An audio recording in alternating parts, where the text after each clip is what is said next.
There's a pastor in Texas that's really famous for his end times charts. Now, there's a lot of pastors in the world that have charts of the end times, charts that lay out exactly what's going to happen at the end of the world, when Jesus is going to come back, when the rapture is going to happen, that sort of thing. There's nothing particularly unique about that. But what makes this pastor's end time charts interesting is that they're enormous. And I don't just mean they're on huge post boards. I'm talking about end times charts that take up the entire length of the stage. If you turn into his sermons on the last days, which are most of his sermons, you'll see these huge, elaborate, technicolor end times charts that go from one length of the stage in the sanctuary to the other. And they've got everything documented, from when the tribulation is going to start, when the church is going to be raptured, when the end times are going to start, and when the Antichrist is going to rise and make himself known, and then of course when Jesus is going to come back for the second coming, and when the judgment's going to happen, and all that stuff. They're really amazing. And if you're an outsider and you didn't grow up around that stuff, it definitely seems really weird and strange.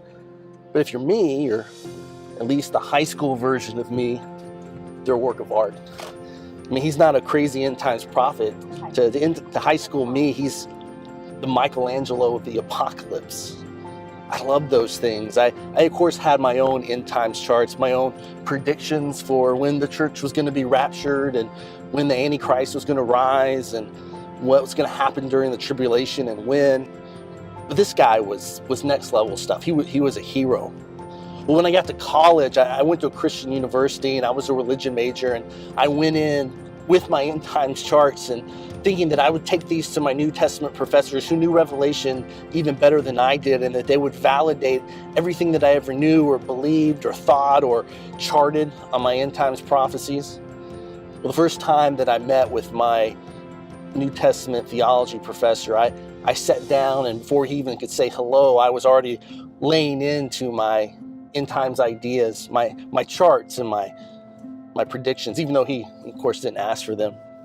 I think I spoke for 20 minutes without even taking a breath, and I certainly didn't let him get a word in edgewise. When I finally was done, I was expecting him to say, "Well done, my good and faithful servant," and appoint me as a member of the faculty, because I was such a theological savant that clearly knew and understood everything about the end times. Instead, he looked at me and said, I like those guys, and I really respect their passion for the Bible and theology, but he said, here's my problem. He said, they're trying to pinpoint places on a map that simply doesn't exist. He said, they're right, we are living in the end times, but we have ever since Jesus walked out of the tomb. It wasn't quite the answer that I was expecting.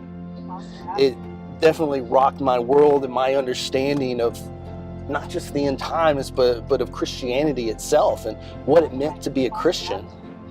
It took me a long time to come to terms with what he had to say.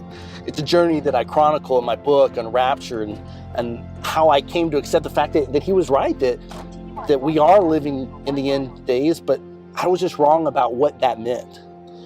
You see, what I thought Revelation was a roadmap to the future. That if I could just decipher all the secret clues and symbols, that I could figure out what was going to happen next. I could figure out when the rapture was going to happen. I could figure out when Jesus was going to return and who the Antichrist would be, and I would be completely prepared for everything. But that's not what Revelation's all about. See, Revelation isn't a roadmap to the future. It's a guide for living in the present. It's a calling for us to develop an apocalyptic imagination that helps us to see the world the way that the early church saw it. It's already beginning to be transformed through the resurrecting power of Jesus. The early church believed that in Jesus' resurrection, all things were being made new, not just in some distant time in the future, but here and now. That's why the church taught that we are the hands and feet of Jesus, bringing the kingdom of God to every corner on earth. not just sitting around waiting for Jesus to come back and make it all magically happen for us. Revelation is not about giving us a free pass to sit around doing nothing now, waiting for Jesus to return. It's a call to action. That's what my book Unraptured is all about. It's about rethinking what it really means to live in the end times.